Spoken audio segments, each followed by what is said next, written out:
যদি আপনাদের কাছে গাড়ি থাকে অথবা যদি আপনাদের কাছে বাইক থাকে এবং যদি বাইকটি যদি পুরানো বাইক হয়, তাহলে সেক্ষেত্রে এখন থেকে আপনাদের মানতে হবে নতুন নিয়ম। এবং এই নিয়ম আপনি যদি না মানেন সেক্ষেত্রে কি হবে?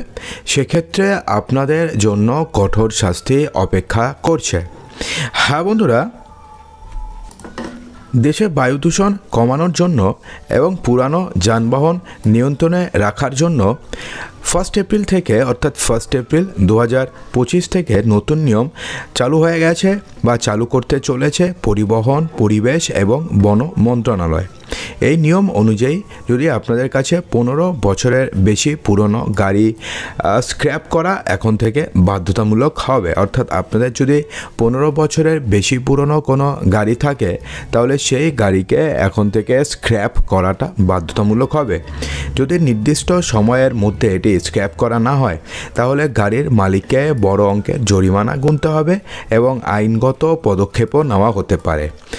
সেক্ষেত্রে আরও কী বলা হয়েছে? নতুন নিয়ম অনুযায়ী 15 বছরের পূর্ণ যদি আপনাদের গাড়ি হয়ে যায়, তাহলে সেক্ষেত্রে কি হবে?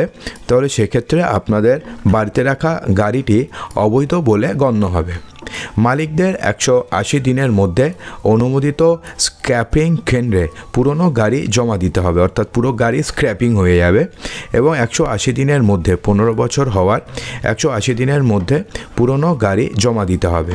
শুধু গাড়ির মালিকরাই নন, নির্মাতা কোম্পানিগুলোকেও স্ক্র্যাপিং নীতির আওতাতে আনা হয়েছে। অর্থাৎ শুধুমাত্র যে মালিকদেরই আওতায় আনা হয়েছে সেমনটা নয়, যে পুরনো গাড়ির যে নির্মাতা কোম্পানি রয়েছে তাদেরকেও স্ক্র্যাপিং নীতির আওতাতে আনা হয়েছে।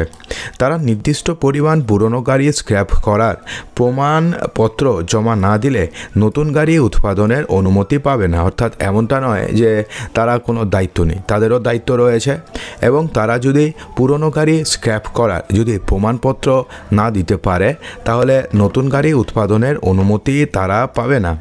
তবে কোনো গাড়ি যদি কৃষিকাজে ব্যবহৃত হয়, যেমন ধরুন ট্র্যাক্টর অথবা কৃষিকাজে ব্যবহৃত যে কোনো গাড়ি, সেই যানবাহনের ক্ষেত্রে এই নিয়ম প্রযোজ্য নয়।